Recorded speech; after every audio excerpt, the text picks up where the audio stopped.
Hello everyone, welcome back to GK24। आज की इस वीडियो में फिलहाल हम बात करने वाले हैं दो कंट्रीज के बीच में चल रहे एक काफी बड़े जियोपॉलिटिकल इशू के बारे में। ठीक है, क्या है न्यूज, पहले मैं आपको ओवरव्यू देता हूं, उसके बाद हम इसकी डिटेल्स को कवर करेंगे। देखो यहाँ पे न्यूज ये है, drone attack on merchant ship near India's coast. देखो क्या था, इंडिया की जो कोस्टल लाइन है, ठीक है, यानी कि अरेबियन सी वाला जो पोर्शन है, वहां पे दो शिप के ऊपर अटैक होता है ड्रोन की सहायता से। ठीक है, और ये जो शिप है वो है कार्गो शिप। कार्गो शिप पे अटैक होने के बाद जैसे ही इंटरनेशनल मीडिया इस न्यूज को कवर करता है, जैसे ये न्यूज यूएस के पास पहुंचती है, यूएस साफ साफ ये बोल देता है कि इस पूरे अटैक के पीछे ईरान है, या फिर ईरान ने ही इस अटैक को प्लान किया है।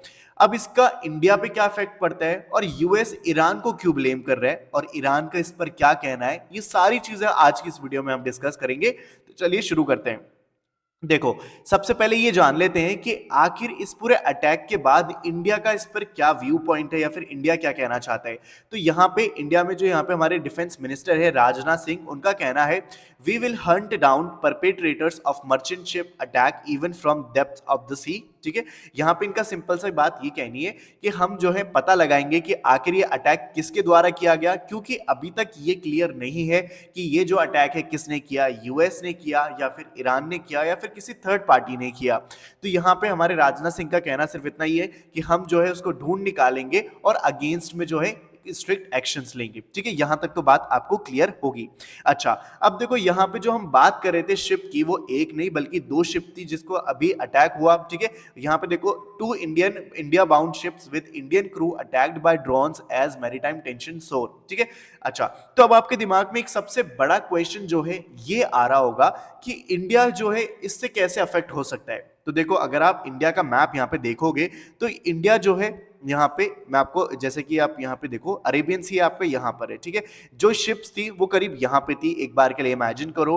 अब अगर शिप पे यहाँ पे अटैक होता है, ठीक है, तो ये जो न्यूज है वो कहां जाएगी, इंटरनेशनल मीडिया में जाएगी। और लोगों को क्या लगेगा कि जैसे ही इंडियन कोस्ट के पास शिप जाती हैं, उन पर क्या होने लगते हैं, अटैक होने लगते हैं। और इंडिया की जो कोस्टल लाइन है ना, ये बहुत ही इंपॉर्टेंट रोल प्ले करती है इन ट्रेड्स। ठीक है, ट्रेड जो होते हैं इंडिया के, वो यहां से काफी बड़े ट्रेड्स होते हैं। और अगर ये खबर लोगों को पता लग गई कि इंडिया की कोस्ट लाइन के पास तो शिप पर ड्रोन अटैक होते हैं या फिर किसी भी तरीके से डैमेज किया जाता है, तो फिर आपको लगता नहीं है कि ट्रेड जो है अफेक्ट होगा? बिल्कुल होगा। ठीक है, पहली रीजन तो ये कि इंडिया को चिंताजनक बात इसलिए ये लगती है कि यहाँ पे जो है शिप अगर सेफ नहीं है, तो we need to be very cautious, we need to find the real culprit कि आखिर ये अटैक किसने किया है। ठीक है, अच्छा, दूसरी चीज ये कि इंडिया जो है यहाँ पे अरेबियन सी के अंदर एक बहुत ही स्ट्रॉन्ग पोजीशन होल्ड करता है। यहाँ पे आप देख सकते हो, इंडिया की जो कोस्टल लाइन है अरेबियन सी के साथ, वो काफी स्ट्रॉन्ग है, और इंडिया जो है यहाँ पे काफी स्ट्रॉन्ग पोजीशन होल्ड करता है, बिकॉज यहाँ पे हमारी नेवल काफी स्ट्रॉन्ग है। ठीक है, ओके, नाउ अब आपको ये चीज देखनी है कि अब जो यूएस है, ठीक है, अगर यूएस के साथ इंडिया खड़ा हो जाता है, या फिर इंडिया जो है ईरान के साथ खड़ा हो जाता है, तो जिस भी कंट्री के साथ, जिस भी नेशन के साथ इंडिया खड़ा हो जाएगा, उसका भी अरेबियन सी में क्या होगा, वर्चस्व बढ़ जाएगा। ठीक है, यानी कि बोलबाला बढ़ जाएगा, क्योंकि इंडिया जो है ऑलरेडी अरेबियन सी के अंदर काफी स्ट्रांग पोजीशन होल्ड करता है। लेकिन फिलहाल अभी इंडिया ने ना तो ये कहा है कि हाँ यूएस तुम सही कह रहे हो, ना ही ये कहा है कि हाँ ईरान तुम्हारी बात हमने मान ली है कि तुम जो है सही कह रहे हो। लेकिन अब आपके दिमाग में क्वेश्चन ये आया होगा कि मैंने यूएस का तो बता दिया, लेकिन अभी तक ईरान का नहीं बताया। तो चलिए जानते हैं कि ईरान ने क्या बोला है। तो देखो, इस पूरी न्यूज के ऊपर ईरान ने ये बोला है कि यूएस ने जो भी चार्जेस हमारे ऊपर लगाए हैं वो सारे के सारे झूठे हैं, यानी कि वो बिल्कुल गलत हैं, हमने ऐसा कुछ भी नहीं किया, हमने कोई भी ड्रोन अटैक नहीं किया है। और इन्होंने साफ साफ ये भी कह दिया है कि यूएस जो ऐसा बोल रहा है, हमारे ऊपर एलिगेशंस लगा रहा है, वो इसलिए लगा रहा है ताकि ये ग्लोबल मीडिया का ध्यान जो है इजराइल वाले अटैक से हटा सके।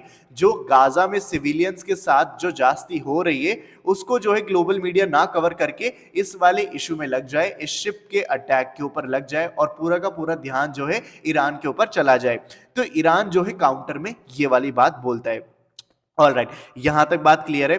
तो ये जो है दोनों बीच अभी फिलहाल दोनों कंट्रीज के बीच में, दोनों नेशन के बीच में ये जो कंट्रोवर्सी अभी भी चल रही है, अभी भी जो है दोनों एक दूसरे को ब्लेम गेम खेल रहे हैं। लेकिन अभी फिलहाल के लिए हमारे पास ये प्रूफ नहीं है, या फिर हम ये नहीं कह सकते कि कौन सी कंट्री जो है या फिर कौन सा नेशन जो है सही बात कह रहा है, या फिर हमें किसके साथ खड़ा होना चाहिए। फिलहाल इंडिया के लिए जो सबसे इंपॉर्टेंट बात है वो ये कि हमारे जो यहाँ पे ईस्ट को यहाँ पे कॉरिडोर है, यानी कि India middle east Europe economic corridor, ठीक है, आपने इसको देखा होगा IMEC के नाम से। तो इसको जो है इंडिया जल्द से जल्द जो है डेवलप करना चाहेगा, सो दैट इंडिया का जो कनेक्शन है वो यहाँ पे UAE के साथ हो, ठीक है, सऊदी अरेबिया में जो है एक ट्रेन जो ट्रैक बन सके, जॉर्डन के साथ हो, ठीक है, इसके बाद इजराइल के साथ कनेक्ट हो, इटली के साथ कनेक्ट हो, ठीक है, फ्रांस और ये इटली, मतलब आप देख सकते हो कि काफी बड़ा जो है इंडिया का ट्रेड जो है वो काफी सिक्योर हो जाएगा अगर IMEC जो है डेवलप हो जाए तो। लेकिन अभी फिलहाल जो है, क्योंकि अभी ये फिलहाल पॉज पर है। पॉज पर क्यों है? क्योंकि आपको पता है कि इजराइल में जो है अभी इश्यू चल रहा है, और इजराइल भी जो है कनेक्टिंग डॉट है इस पूरे IMEC कॉरिडोर का, ठीक है।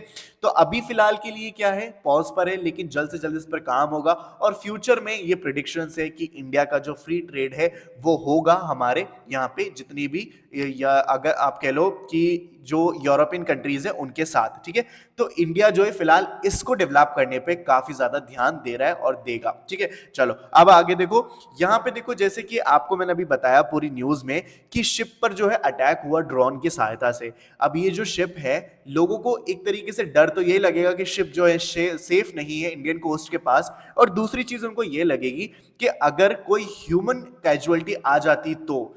फिलहाल जो ये जो अटैक हुआ इसके अंदर कोई ह्यूमन कैजुअलिटी नहीं देखने को मिली, लेकिन जिस तरीके से ये अटैक पूरा प्लान हुआ, जिस तरीके से अटैक हुआ, तो आप देखोगे काफी बड़ा डिस्ट्रक्शन हुआ, पूरी की पूरी शिप डूब भी सकती थी, क्योंकि एक बड़ा जाइंट होल देखा गया है शिप के अंदर, ठीक है। लेकिन फिलहाल ऐसा कुछ भी नहीं हुआ, लेकिन लोगों में जो है एक तरीके से कॉशियस या फिर सावधान वाली जो चीज है वो अभी फिलहाल पनप रही है, ठीक है। अच्छा, इसके अलावा एक और चीज जो यहां पे देखने को मिली वो ये कि यूएस जो है 10 नेशंस का एक सीक्रेट कोएलिशन बनाना चाहता है, सो दैट वो हौती जो अटैक्स हैं इनको रोक पाए, यमन से जो हौती अटैक्स हैं इनको रोक पाए, रेड सी को प्रोटेक्ट कर सके, अरेबियन सी को प्रोटेक्ट कर सके। और ये यूएस जो है वो चाहता है कि इंडिया भी इसके साथ जुड़ जाए। अब ऑब्वियस सी बात है कि ईरान जो है ये बिल्कुल नहीं चाहेगा कि इंडिया जो है यूएस के साथ जुड़ जाए, क्योंकि अगर इंडिया यूएस के साथ जुड़ जाता है तो एक काफी बड़ा गेम चेंजर होगा, लेकिन ईरान ऐसा नहीं चाहेगा। और अभी तक इंडिया ने भी कोई इसके ऊपर स्टेटमेंट नहीं दिया है कि वो किसको ज्वाइन करने वाला है या फिर किसके साथ खड़ा होने वाला है, ठीक है। ये भी फिलहाल जो है यूएस का ही एक कोएलिशन है, जो कि अभी तक काफी फेल होता हुआ नजर आ रहा है। वाई? क्योंकि बहुत सारी यूरोपियन कंट्रीज जो है ऑलरेडी मना कर चुकी हैं कि भाई साहब हमें जो है अरेबियन सी के इशू में मत घसीटिए, we do not want to indulge in it, ठीक है। तो यहाँ पे ये बहुत सारी यूरोपियन कंट्रीज का कहना है, और अब देखने वाली बात यह है कि इंडिया जो है किसके साथ खड़ा होता है। अब जो है अब बारी आती है आपकी, जैसा कि मैं आपको हर न्यूज के एंड में बोलता हूं कि कोई भी न्यूज का एनालिसिस तब तक कंप्लीट नहीं हो सकता जब तक कि आप अपनी राय उस पर ना दें।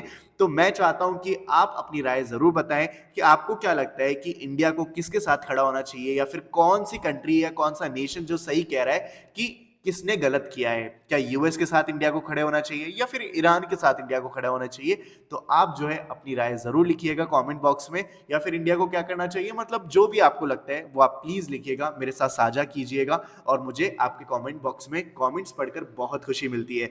तो चलिए फिर आज के वीडियो को यहीं तक रखते हैं, और अगर आप किसी भी एग्जाम की तैयारी कर रहे हैं तो मेक श्योर कि आप GK24 एप्लीकेशन को जरूर डाउनलोड कर लें, क्योंकि यहाँ पे डेली बेसिस पे मैं करंट अफेयर अपलोड करता हूँ, हिंदी एंड इंग्लिश दोनों में। आपको यहाँ पे काफी सारे प्रीवियस ईयर क्वेश्चंस, MCQ मिल जाएंगे, बहुत सारा स्टडी मटेरियल मिल जाएगा, और ये सबसे बड़ी बात तो ये है कि ये सारी की सारी फ्री ऑफ कॉस्ट है।